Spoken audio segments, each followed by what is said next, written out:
Hey everyone, my name is Tristan and welcome to my workshop. In this video, I'm gonna show you how you can make your own Boba Fett helmet completely out of EVA foam. This is a perfect project for beginners because it's a pretty simple build which incorporates many different techniques. If this build interests you and you want to follow along, you can purchase the templates over on my Etsy store. Like for most of my other helmets, the templates were pulled from a 3D printed helmet to make them as accurate as possible. Make sure you watch the whole video because there's a good chance you're gonna learn something new, and at the end there's gonna be an epic b-roll of the final result. So let's make this helmet. Here are the templates you'll need to make the helmet. And here is the foam you'll need in 5, 8, 10, and 12mm thicknesses. Because this project is for beginners, I'll show you how to transfer the templates to EVA foam. First, place one of your template pieces on the foam and pin it down using sewing pins. Next, use a Sharpie to trace around each template piece. Some pieces have registration marks which you also have to trace on the foam. Now remove the pins and extend the marks inside the piece you just traced out. Some pieces are only for one side and need to be flipped over and traced again, so repeat the same steps to get a mirrored version of the same piece. Some pieces also have inward and outward angles indicated on the templates with dashed and dotted lines. Make sure you also transfer these over to the foam so you don't forget about them later on. The pieces that say mirror on this line need to be traced down normally, but then you have to flip them over the indicated line and trace them again. This method helps to avoid having visible seams. If you want to transfer a line that is inside a template piece, simply fold the piece on that line and trace it down on the foam. If it's a line you can't easily fold, use a sewing pin to poke through the template on that line. You can then remove the template from the foam and trace over the small holes the sewing pin made. This half circle only has to be transferred on the left side piece, not on the right side piece. And the iconic dent is only on the right side, so flip the template before tracing it on your foam. Here are the 5mm pieces traced on EVA foam. And here are the 10 and 12mm foam. If you don't have 12mm foam, glue two thinner pieces together to achieve the right thickness. To cut out the foam, I like to use a box cutter and a hobby knife. Make sure your blades are really sharp. The box cutter is used for thicker foam and straight cuts, and the hobby knife is used for tight curves and details. Make sure the pieces with dashed lines get outward angle cuts and the pieces with dotted lines get inward angle cuts. All the angle cuts should be around 40 degrees. And take your time when cutting out the thicker pieces to make sure you get really clean edges. This piece has inward angle cuts on the two longer sides, but they have to be only around 10 degrees. You can see how I only slightly tilt my blade. And this is what you should end up with. You also have to carefully cut out the vent details. And that looks pretty good. For the Rangefinder stock, you need a rigid material that's about 5mm thick, like acrylic or plywood. I have a 3D printer, so I just printed mine and sanded the layer lines. It's time to assemble the helmet, starting with the 4 pieces you see here. Those pieces form the dome, so they have to be heat formed first. I used a heat gun to heat up the pieces and I formed them over a round object. Once that's done, it's time for gluing, so take out your contact cement. Make sure you wear a respirator when using contact cement because it's some really toxic stuff. Contact cement works by applying a thin layer on both pieces you want to stick together. Then let the glue get tacky. This takes a couple minutes. Finally, carefully stick the pieces together following the registration lines and making sure the top surface of both parts are flush. I like to assemble both sides of the dome separately and then stick those two halves together to finish the dome. The finished dome can be kind of lumpy, so I heat it back up and form it once again over a round object. This looks much better. Let's move on to the next part, which is the faceplate. Start by heat forming it into a slight one-way curve. Then attach it to the dome, making sure the registration marks line up. As you can see, the faceplate doesn't sit flush with the dome. Instead, it's about 2mm higher. For the backplate, you'll need these 3 pieces. Of course, you have to heat form the biggest piece into a one-way curve. You'll also have to form the piece with the vents, but give it an inward curve. It should look like this. Then you can glue the vent piece inside the frame, and finally glue that assembly in its spot on the back piece. Make sure it sits flush with the inside. Here's what you should end up with. This is totally optional, but to reinforce the back piece, I glued in a piece of corrugated plastic around the vents. This makes that part much sturdier. And now you can simply glue the back assembly on the helmet. It needs to be flush with the dome, but sit 2 mm lower than the faceplate. And the helmet is starting to take shape. To make the cheeks, you'll only need the 4 pieces you see on screen. As you can see, I heat formed the 2 lower pieces, but that's a mistake. Don't do it because it changes the look of the helmet. I fixed my mistake later on. The upper pieces do need compound curves. The lines on those 2 pieces are supposed to be undercuts. Transfer those lines on the underside of the pieces and cut on the line almost all the way through the foam. Then fold the pieces to open those cuts and fill them with hot glue so the pieces keep that fold. Once the glue dries, you can attach the lower pieces to the upper pieces. And of course, glue those assemblies to the helmet. And now you can see how curving the lower cheek pieces gives the helmet a weird shape, so let's fix that. First, I heat formed the cheeks back to the original shape, and then I glued in corrugated plastic so they keep their shape. Now that looks much better. I also glued in plastic on the sides of the helmet to make sure the ear modules sit flat once we install them later on. One important detail to add on is the 2 mm foam strip that goes from ear to ear behind the helmet. Let's make the ear modules, starting with the right side one. First, you need to bevel the bottom part at a 45-degree angle. I start by removing material with my box cutter, and then I refine the shape using my rotary tool with a stone bit. Now you can cut off that lower part right on the line. This lets us bevel the rest of the piece more easily. I follow the same steps as before, starting by removing material with my box cutter, and then refining the cut with the rotary tool. And this is what you should end up with. Now you can reattach the lower part on, and the right ear module is finished. You can glue it directly on the helmet, making it flush with the bottom edge of the helmet and the back edge of the visor piece. Let's move on to the left ear module, which is a bit more complicated. We'll start by making the lower half.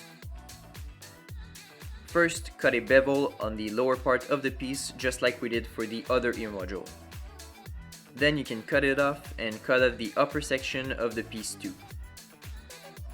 Now bevel the 2 side edges from the biggest piece using your box cutter, and refine the cut with the rotary tool. With that done, let's move on to the upper piece. Start by cutting out the little rectangle at the top. Now this piece needs a bevel. You're essentially removing half the material, but at a 45-degree angle. After going over the piece with the rotary tool, it's time to glue everything back together.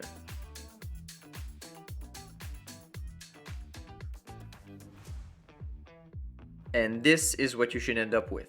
If you take your time, you can get a pretty clean result. Moving on to the upper half of the ear module, the 3 pieces need to be stacked on top of each other. But first you need to bevel the top half of this piece.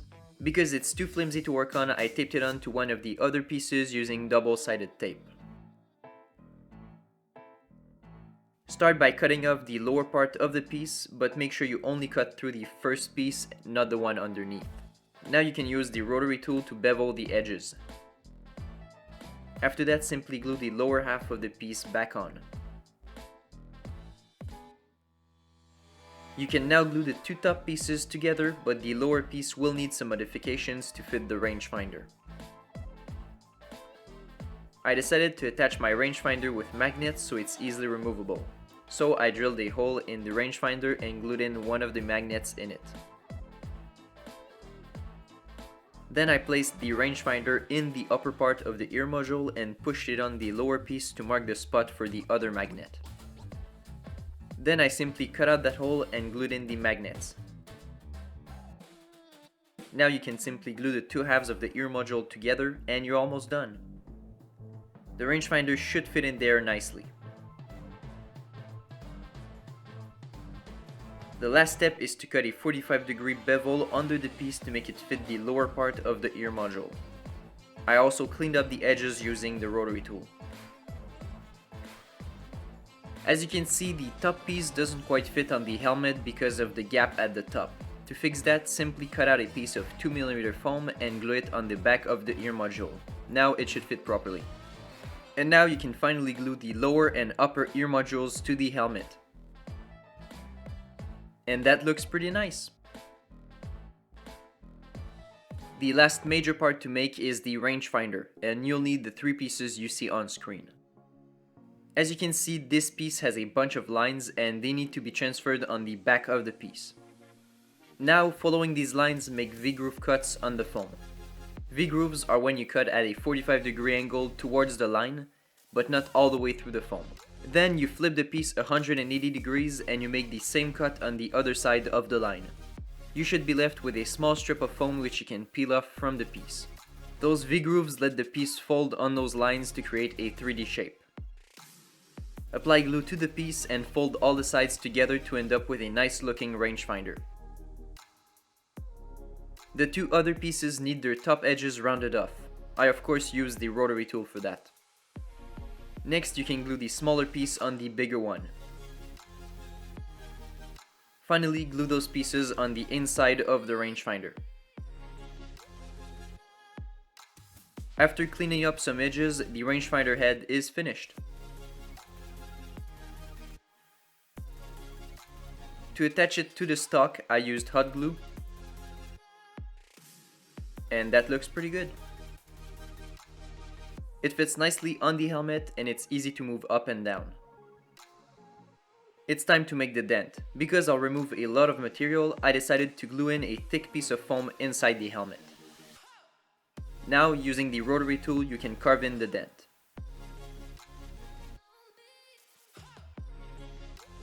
The left cheek has a small detail piece. Here it is, cut out of 2mm foam. I glued it on with super glue. It also needs small circular details on it, and I'll use my wood burner to carve them in. I also used the wood burner to make the inset line on the right ear module. I taped two metal rulers together to make a guide to make my lines as clean as possible. There are also small holes at the top of the rangefinder.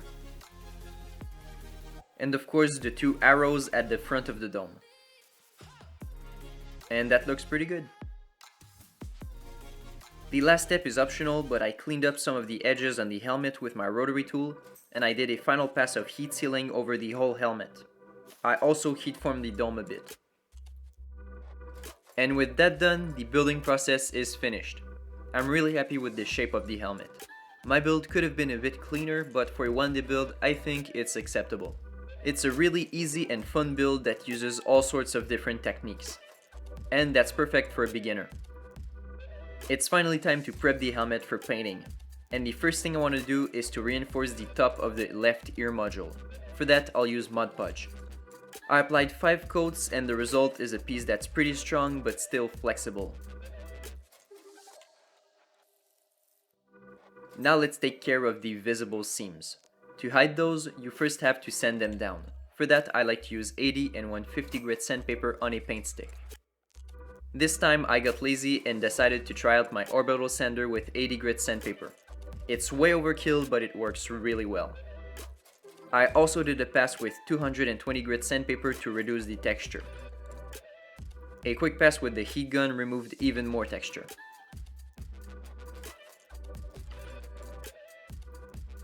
The seams are still visible, so to hide them completely, you'll have to fill them. For that, I like to use a flexible filler. This one from Liquitex can be smoothed out with water, and you can sand it once it dries. Because it shrinks when drying, you might have to apply 2 coats to get a seamless finish. After about 5 hours, I sand down the remaining imperfections with the same sanding stick as earlier and some normal sandpaper. Boba Fett's new repainted helmet has a bit of texture, so to achieve that look, I'll use Flex Seal. I spray it from pretty far away and pretty selectively. This creates some spots that are smooth and some spots that have texture. With that done, it's finally time to cut out the visor. Be very careful with this step because you don't want to mess up this far into the build. I taped in a brace inside the helmet to make sure the visor keeps its shape. To seal the helmet, I'll use Mod Podge, and because I want a gray base for the painting later, I'll mix in black and white acrylic paint too. I also added water, which helps to get less brush strokes. I painted on 5 layers of Mod Podge to make sure I have a really smooth and uniform finish. And I even sanded the Mod Podge to remove some of the brush strokes. But I made sure not to sand too much because we still want to keep the texture from the Flex Seal. Of course, I followed the same steps for the Rangefinder. The painting process was pretty simple. I just mixed different colors of acrylic paints to get the right color for each part of the helmet.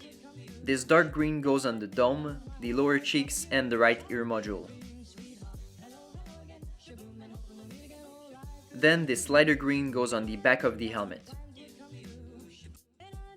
I taped off the lower cheeks and applied a greenish dark gray on the upper cheeks. And after a bit more taping, I applied a dark red on the faceplate, the vent at the back of the helmet, and the raised up details. Each color took 2 to 3 coats to get full coverage. The arrows were also painted red. The left ear module is a dark gold. My gold paint is a bit translucent, so it took a lot of coats to get full coverage. I also mixed in some black because the gold wasn't dark enough. For the details, I decided to get fancy and order some decals from Trooper Bay. The decals fit really well on the helmet and it was much faster than painting everything by hand. They also look really good. I sealed the helmet with a matte clear coat to protect all my work and to weather the helmet without messing up my paint job. I really like to use brown oil paint to weather my props. It's really easy to spread out and it takes a while to dry, which gives me enough time to work with it. You can also wipe off the excess to create shading in the corners. The helmet also needs some scratches and paint chips. For that, I like to use a chrome paint, but any silver paint will work.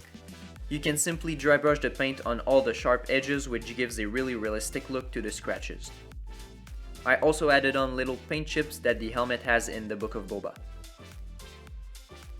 And to protect my finished paint job, I sprayed on a final coat of matte clear coat. Of course, the Rangefinder got the same treatment as the rest of the helmet, and it still fits perfectly. To cover the vents at the back of the helmet without losing airflow, I glued in a mesh material inside the helmet using hot glue. I did fold the material over to make it less see-through, and that looks really good. It's finally time for the visor. I used the foam visor which I cut out earlier as my template to trace on a tinted welding shield, and I added about 1/4 inch all the way around for the glue. Then I cut out the visor with my scissors. I then removed the protective film on the border around the visor so I can apply glue to it, and I sanded the surface to help the glue stick. I applied contact cement on the visor and the inside of the helmet, and finally glued the visor in place. I also removed the protective film off camera. The final step is to glue some upholstery foam inside the helmet to make it more comfortable. And with that done, you should now have your own all EVA foam Boba Fett helmet.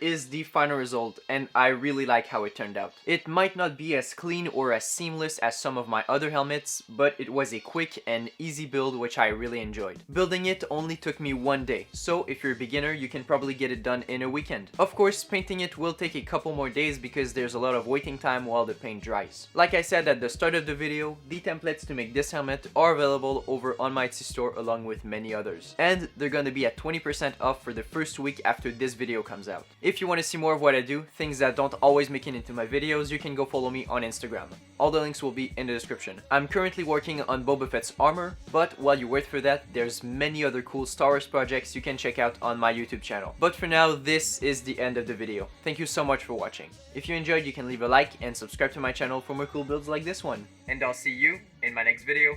Bye.